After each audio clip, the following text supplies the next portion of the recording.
Mr. John Thompson, Ms. Suzanne Smith, Mr. Lau Shing-hon, distinguished guests from afar and here, colleagues and students of Lingnan University. Welcome to the documentary premiere screening and post-screening talk.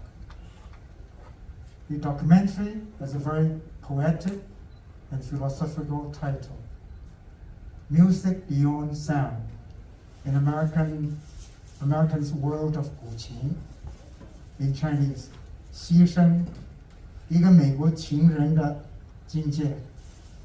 I believe that the Chinese title comes from the Chinese Taoist thinker Lao Tzu's famous saying, 大音希声, which means that the greatest music has the faintest notes.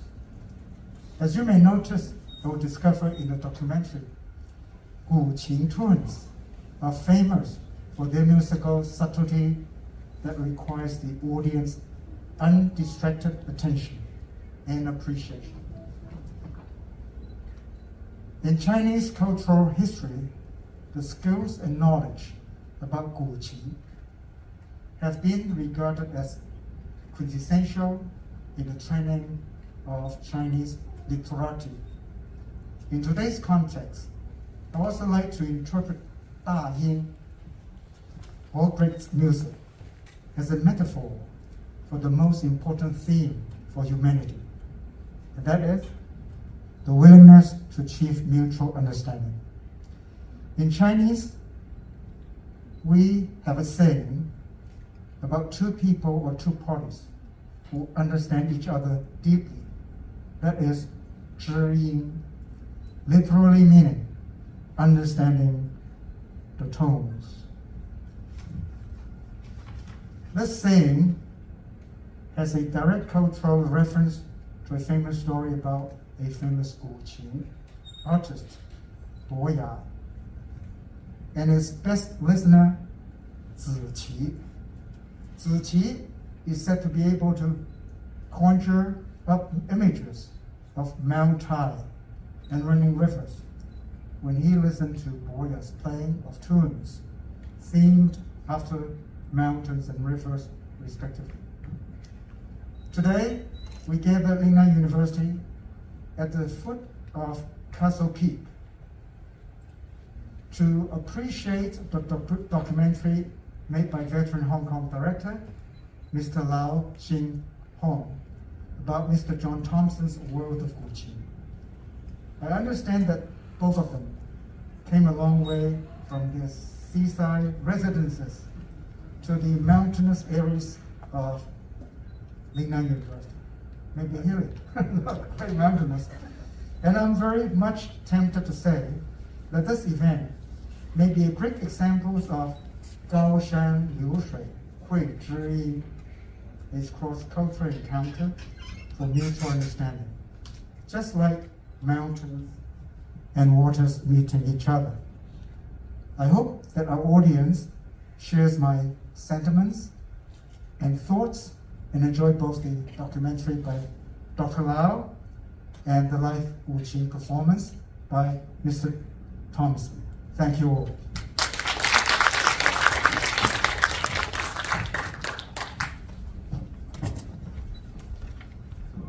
Let's begin the screening, right? Yeah. Thank you.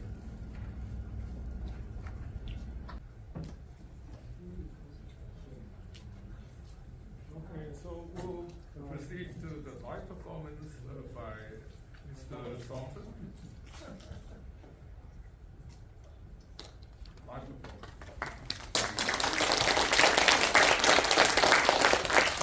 performance.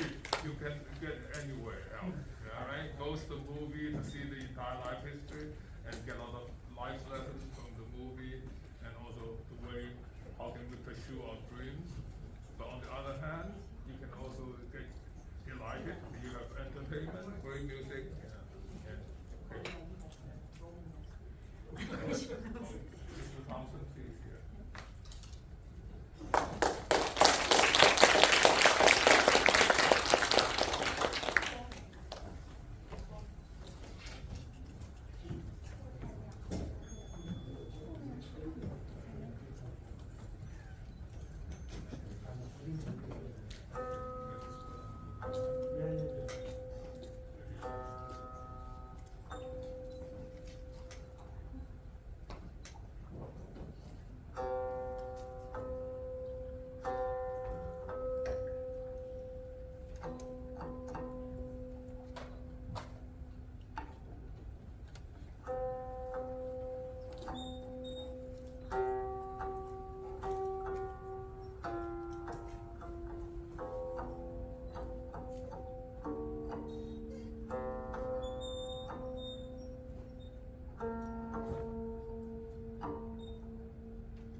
Okay, I'm going to play Liu Shui from Zong-qi Cai.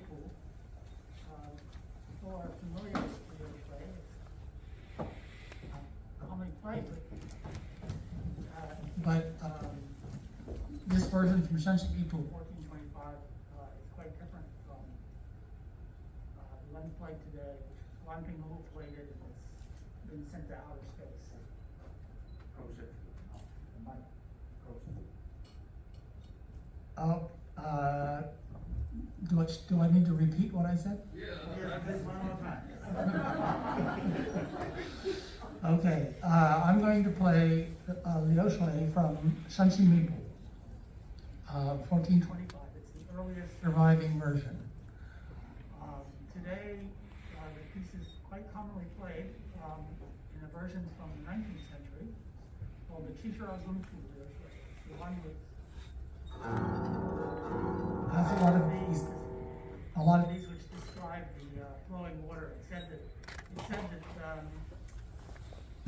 that piece was developed in Sichuan, and it shows the grandeur of the flowing water, I guess you could say that. Whereas this version I'm playing is maybe coming from central China, where it's a little bit not quite as wild as that.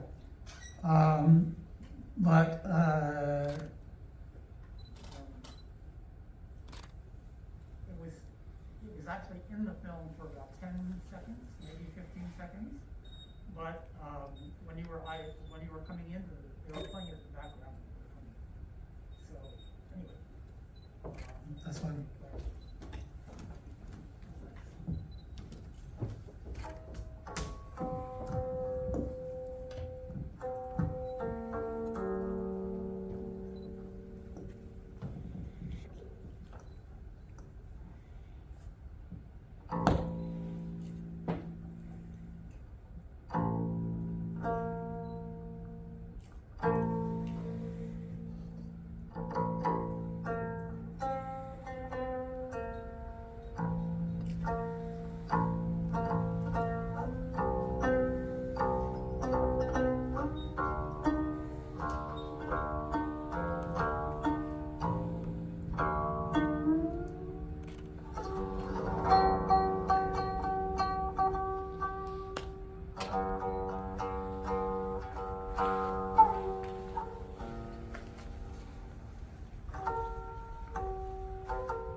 without going through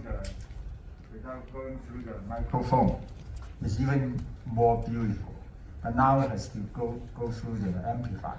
I think actually in a small area, but without a microphone, it is even better. I think now You think I should do it again without the microphone? but you're going to play another piece, right? Yeah. But I think the echo may be a little bit too loud. Maybe the bass. Do one without the microphone. I'll try without the microphone. Okay, I think you have to sit closer. Yeah, let's try and see.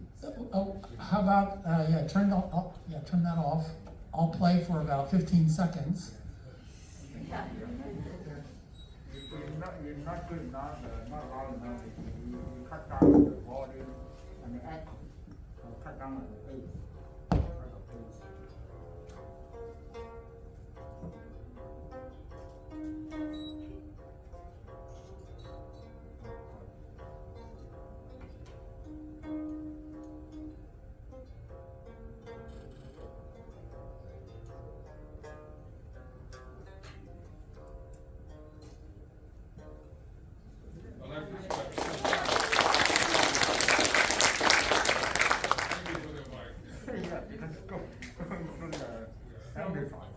Who recognized that piece?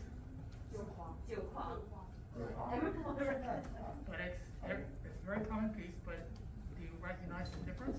The way I'm playing it is, the way it's usually played today is like this.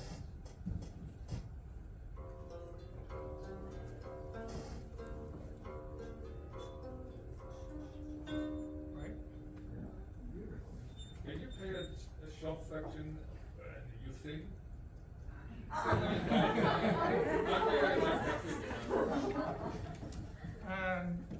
And maybe when I speak, if I shout, I don't have to use the mic.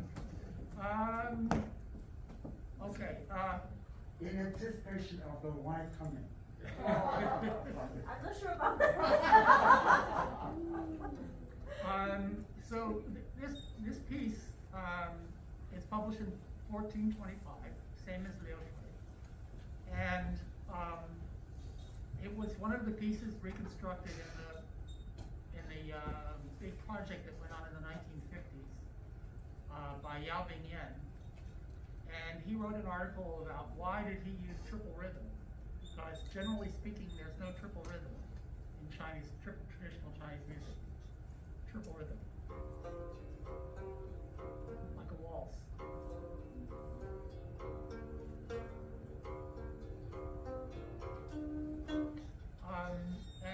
He said that, well, I didn't really understand it. He said something about the San Jing and some other things, which I don't think they were very historical. But it's beautiful, so it's fine. But when I did my reconstruction, in my mind, I was thinking of the Cho in Chinese opera. Right? Kind of tipsy on the stage.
Yeah, this is truly the true sound of Guqin.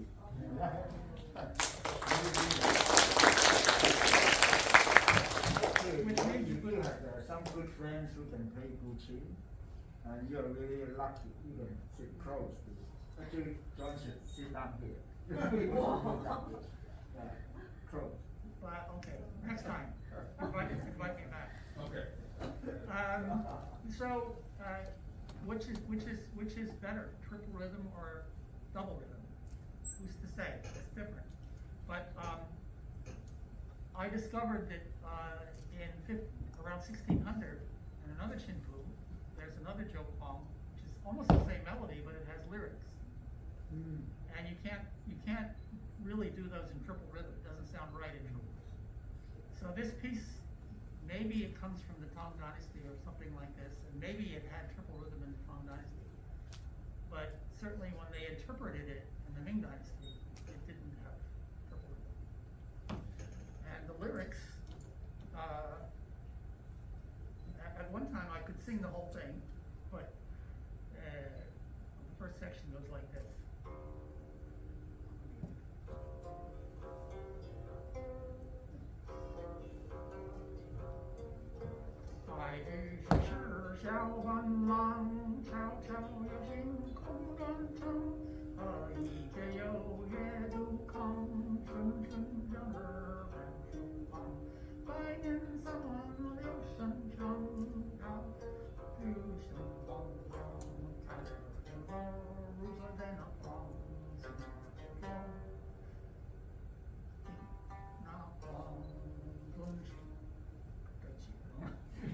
So in English that really matters. I laugh at the strain, quiet sad feelings are wasted pain. How to kill first, call for wine, and that whole day that Emerson fine. Each day of my whole life through, eat out the great pots of brew. Bless the grizzle and the foe, sober or drunk. Drunken lovers like shoes in the hills I can get you. Actually, you heard that in the film. One more. Very good. Well, okay. A final word then. On my website, I've got the whole piece on my website. And I hope someday that I can get together with friends who will also sing the song, and we can all drink and sing the song together. Okay.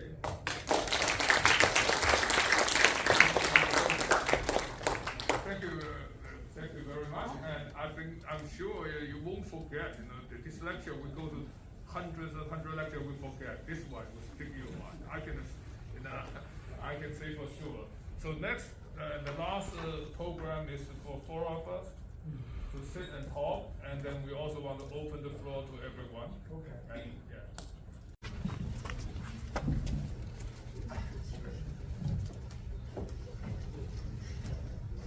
Any order? Yeah. Okay, let me start. First of all, let me admit that the remark I made earlier at the beginning to welcome John, that was prepared by my colleagues. I just read it out, right?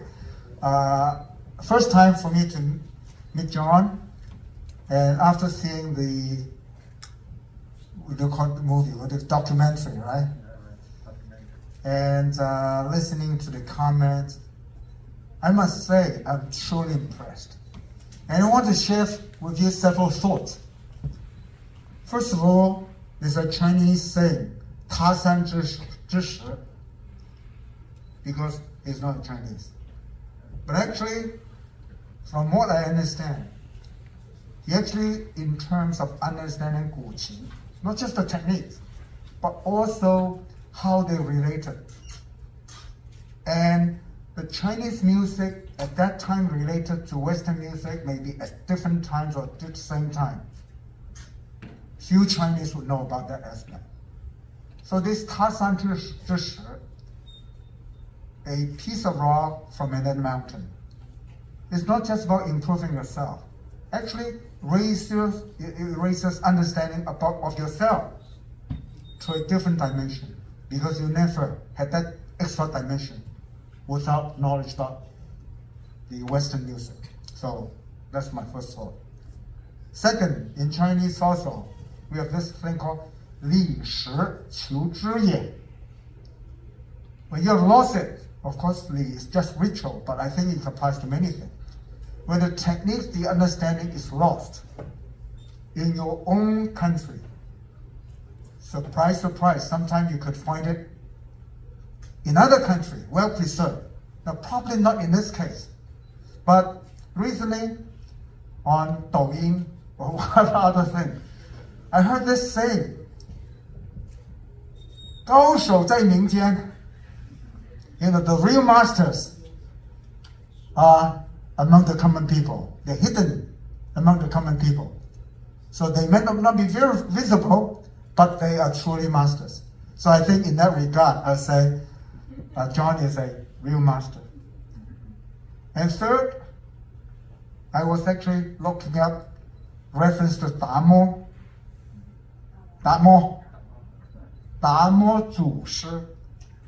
I was just to figure out whether Damo has this legendary figure in Chinese martial arts.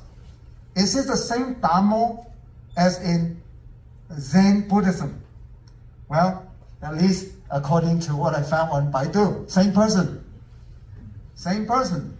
Same monk who came from southern India to China and started Chinese martial arts.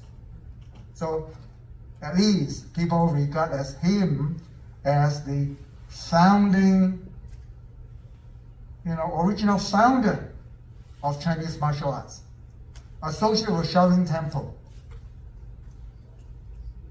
Or we even use a Damo 祖师, our ancestor master, right? So it's founding master. And so, some of the people who bring things to China, it didn't pop up in China itself. It was brought to China by other people, but well established in China. The Zen is a school of Buddhism that talk about instantaneous inspiration rather than very elaborate process of studying and trying to get the enlightenment. It's just instantaneous. You just got it, right? And so I say, Damo, not necessarily the only person, but I think in this case, he was able to do things that the Chinese musician could not have done, or they did not do, right? And I'll say, so Damo is what you want to remember. Things that are foreign, but actually well established in China. I think China should have that ability.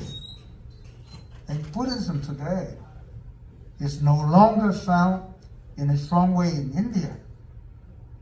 It's a minority, very minority religion, but in China, it's widely accepted and spread to Japan, South Korea, other parts of Asia. The fourth one I like to say is that John is totally dedicated. Several decades of pursuit. With Guqin, you may say, isn't that boring? Is that worth your time? But he's so dedicated, right? Never asked that question. Is it worth it? 45 years. So I say 7 decades, that's not an estimate, sorry. 45 years. But he has something perhaps not all Chinese musicians who study Guqin is capable of doing. And that is to something that I'll say might be inherently, inherent in Western civilization, Western culture, but not so much in Chinese culture. And that's the ability to think critically.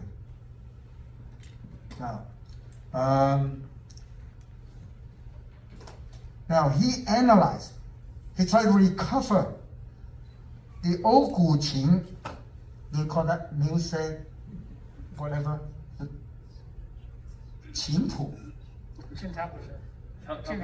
Tablature. Now Chinese have done that, but he did even more. And I think he did something that perhaps the Chinese musicians would find difficult, even if they repeated what he did. Because they did not have knowledge of the Western music.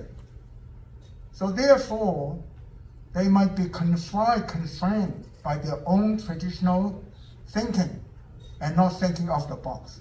Because he's not confined, right? He's not confined to the, what is, can you call that term? Staff notation. Staff notation. Staff notation. And so he could go beyond it because he knew there's something else that exists elsewhere, even not necessarily in the traditional, official Chinese teaching. But he went beyond it. So I think imagination. So to him, all these classical Guqin became a rich mind to be developed, to be mined, to be understood. And that is something that if you're only Chinese only, you're not able to do as well, right? You could have done it, but you might not do as well. Because you don't have the first thing I mentioned, this extra dimension. You need to know something else to understand yourself better. To understand yourself better, you need to look outside yourself. And I think I'm so happy to see John has done that for us, Chinese. Thank you very much. I'm not a musician. I know nothing about music. Right? That's all I said. Thank you very much. And I think I've never heard a more substantive, more detailed response to any lecture by our president. So this really is a testimony to the success of your performance, your lifelong pursuit, and also Mr. Liu's dedication in producing this documentary. It's just as much a labor of love, extending over 10 years. So it is quite extraordinary. So this extraordinary length of the documentary, I think, is fully justified by its content and also by the spirit in which you do it. We learn a lot. There's a lot we can take from this lecture, but I think the precious time, and I want to ask questions so that John can further enlighten us. So, in reconstructing the temperature, I think there must be, you have to add a lot of elements, like the length, and I think probably there's no record how long it would take to complete the composition, I guess. I'm very much ignorant about it, but that's my guess. So what kind of element you created, or creative element in your reconstruction, and then how you do it, and do you try to limit your creativity, or you use it moderately and to conform the overall your overall interpretation of the composition? Have I made it clear? Yeah. The simple answer to that, which is maybe not totally honest, is that if I'm doing it correctly, then I'm reconstructing music from 500 years ago, which maybe has not been heard for 500 years ago. If I'm doing it correctly. If I'm doing it wrong, I'm doing something new and creative. So it's a win-win. And Either way you win. I can't say that, I can say that I spend a lot of time trying to be accurate as I can understand it. But the only way to really discuss that or argue that is for other people to do it independently. And then we get together and, why did I choose this rhythm? Why did you choose that rhythm? And should I be putting this up here? Yeah. Why did I choose this? And then if this went on for a while, then maybe we can say, yes, this is the correct way. About the rhythm, there's a general argument that there are two general arguments. One says there is no rhythm in this music because it's not written there. And the reason it's not written, the rhythm is not written, is that it's up to you. My teacher said, it's up to you what the rhythm is. At the same time, if I didn't play it exactly the way he did, he would criticize. So my understanding is you learn a piece traditionally by copying your teacher, and then once you can play the way he plays, then you're free to change. And I think that's true of many oral traditions. To what extent that's true of Chin, it's hard to say. That's my imagination of how it was. I'm sure it's much more complicated than that, because it was not I'm looking at this, say, from an Indian perspective, where it's a very professional tradition, and you have to follow your teacher slavishly until you get to a certain level, and then you can change, and maybe even then you're not supposed to. Whereas Ching was very much an amateur tradition, and people would study with teachers, but I think there were many people who would maybe study a bit, and then they were all scholars, they passed the exams, they get a job somewhere else, and then they were on their own, maybe learning from Chinpu, something like this. We don't really know that much about that. And anyway, get to rhythm. Some people say that because it's not written, there's no rhythm written. It's because you interpret it. You're free to interpret it any way you want. Others say no, it's very strict rhythm. You have to follow a very strict rhythm. It's got a pulse, maybe not a meter, but a pulse. And so my interpretation has always been a combination away of those. Is that when I'm doing my reconstruction, I look for structure in there. I see in the mode, musical mode, structures which remind me of early Western music, actually. For example, most of the music is either a do-so or a la-mi mode.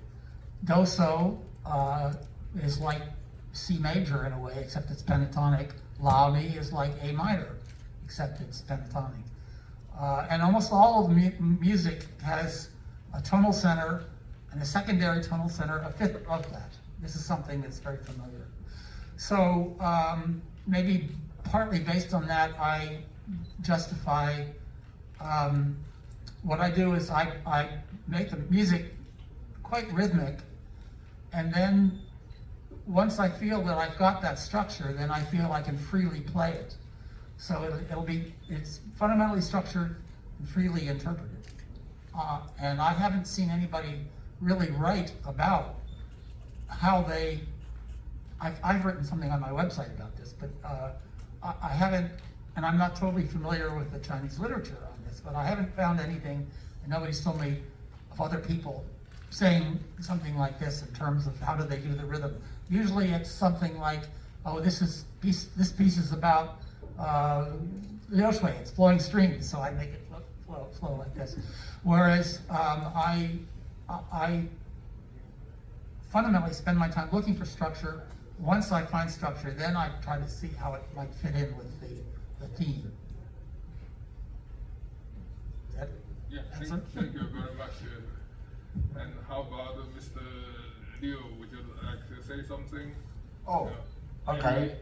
Any new perspective on your own documentary? And after this occasion, probably how would you write it differently? Okay. First of all, I referring back to Principal Cheng's about the Indian holy monk Dharma from India. You know, in Buddhism, they believe in reincarnation. So actually, you know, that reminds me, you know, John, maybe in his former life, maybe a Chinese Guqin master. Otherwise, how could a Westerner be so interested in, you know, spend so many years in studying and playing Chinese Qin? Okay. Now, secondly, I think on behalf of John and Suzanne as well, we must express our deepest thanks to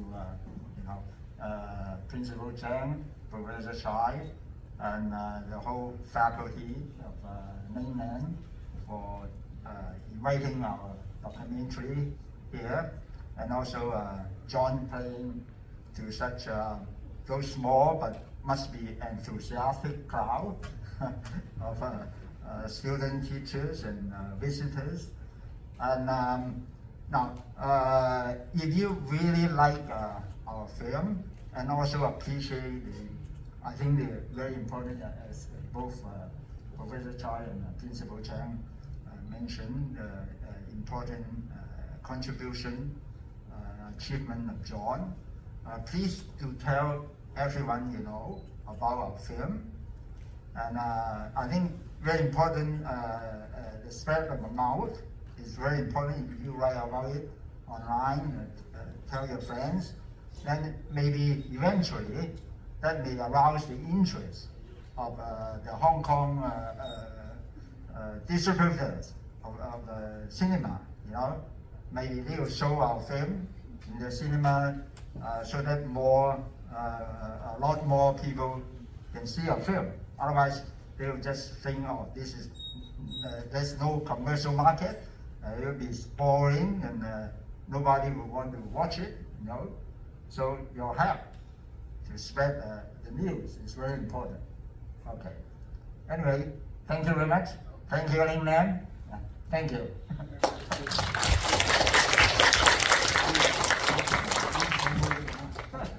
Thank you. Any more questions? No. So what? Probably we should open it to the floor, and I think it has been 3 hours or almost. How about 2 hours, 2 questions? So yeah, please. Okay, so I'm Fei Fei from the English department. This is actually the first time I hear this music instrument. I really feel very touched. So I'm here with my husband and my son. I'm so honored to be here and to hear the sound of this instrument. So actually in the documentary you mentioned the difference between the silk string and then the metal string. And then you mentioned the difference between performance and self-cultivation. That really made an impression on me. So I'm just wondering, in your devotion to the instrument and the contribution you made, does this question ever occur to you, like self-cultivation? That's what I'm interested in. It's self-cultivation. Yes. So does it actually occur to you that this is important? Like, or it's just because the music is beautiful? So that's kind of the question. And also about the Tao, you know, the literati society and the self-cultivation. It's always about connecting with the Tao. So I'm wondering, what's your interpretation on the Tao? You know, as a modern person from Western culture, interpreting the Chinese music. Yeah. So. I've read about Taoism. I've read in Taoism.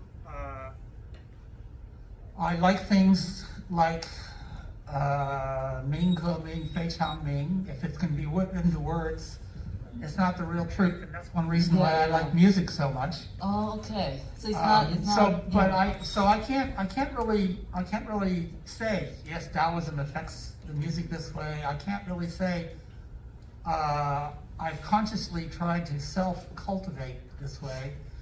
But while playing, I read about this, and I think maybe indirectly it has some kind of effect.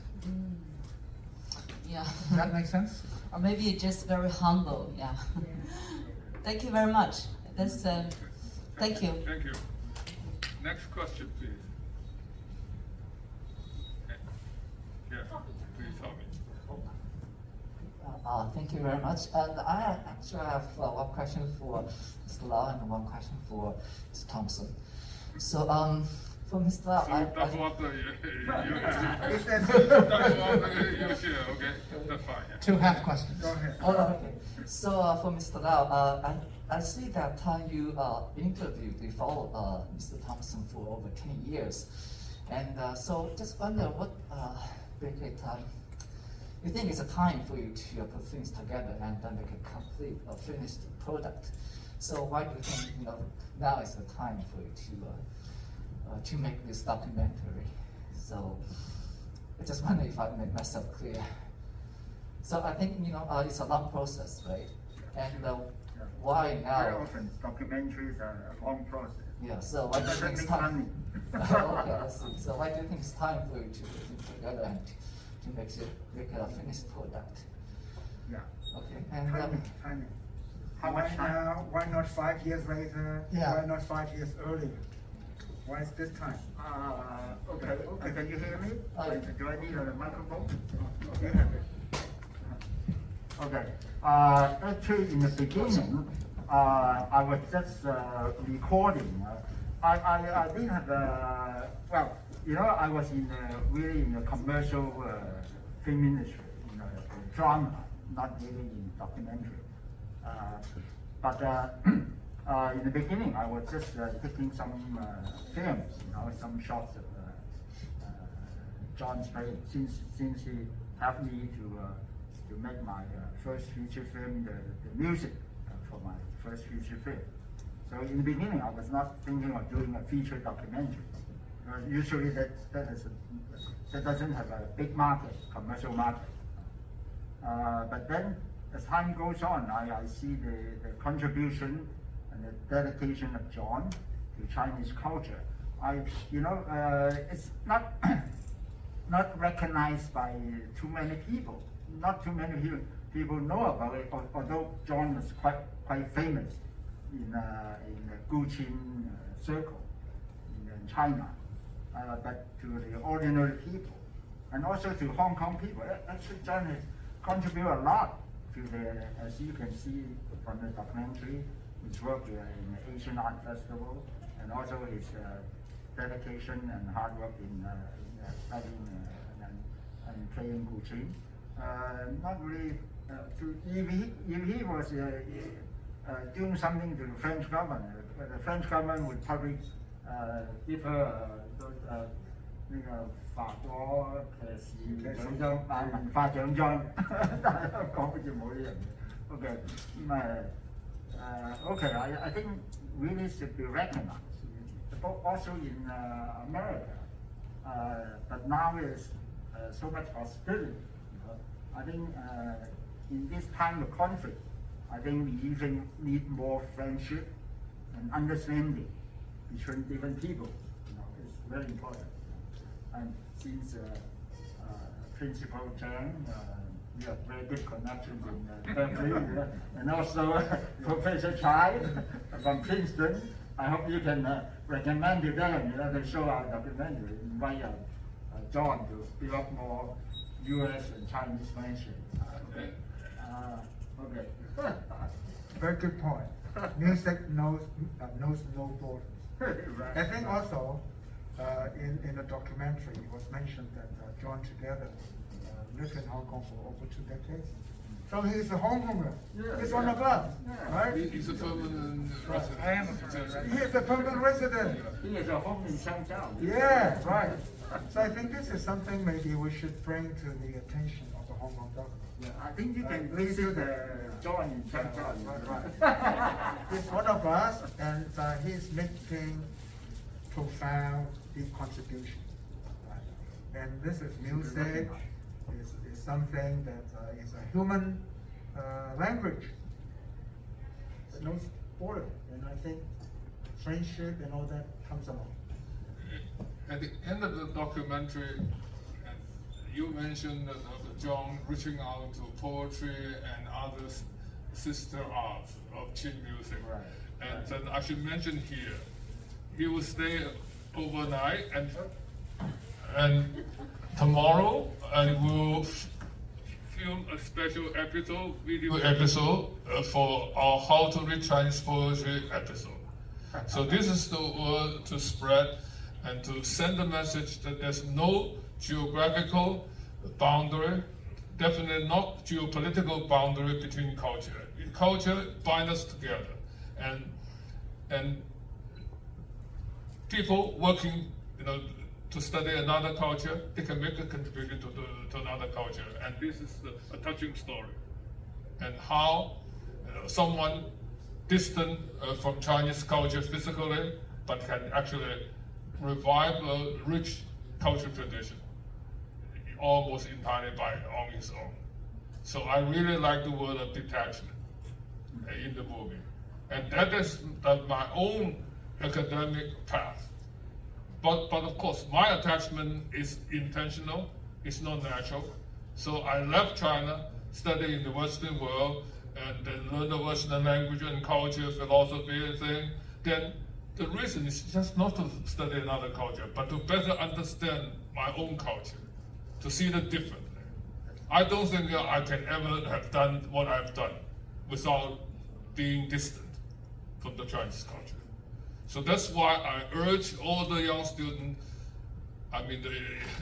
to really spend time studying English, to really have a solid mastery of the English language and culture, and so that you will have a unique perspective for your own research. Yeah. So I think particularly you come all the way to Hong Kong to do, then what distinguishes from Hong Kong, from the other university in mainland China, is the English being used as the means of instruction. Yeah. So this is. I totally agree with Professor Chai. I myself, I also study filmmaking, film production in USA.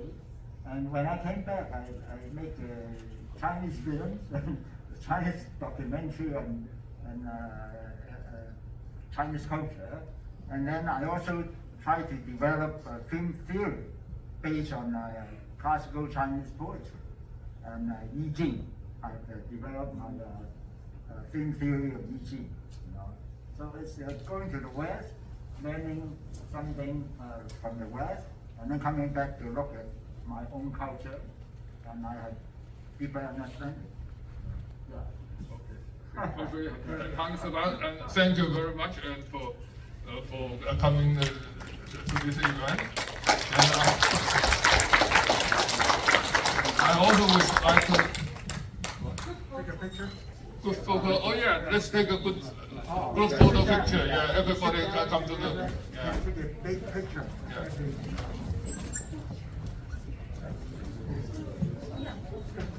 Good, you bought it. Maybe he can come to the front. You can come to the front. It's not a bigger crowd. Closer to the central area. Yeah.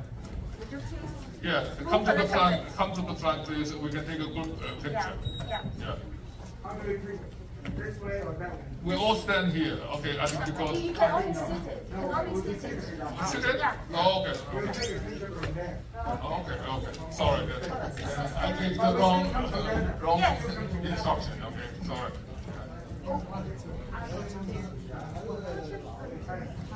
Sorry. I gave the wrong instruction. Please come and sit.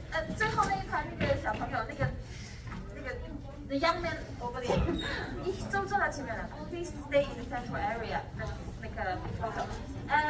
Staff members, you can sit in the front. You have the front seat privilege. Let's switch. 等我安排下先，逼埋埋坐埋一台，快啲抵制一台。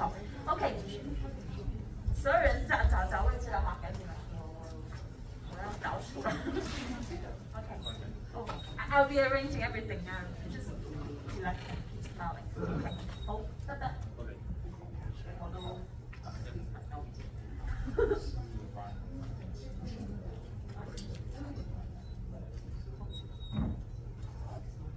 Say Qing, I guess. Okay, 3, 2, 1. Qing. We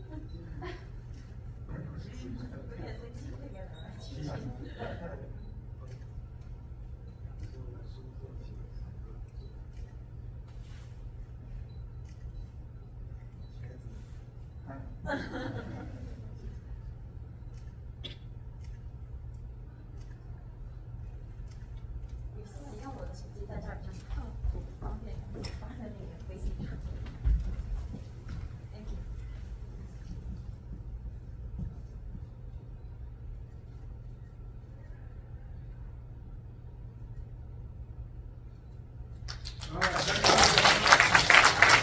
Thank you everyone for coming.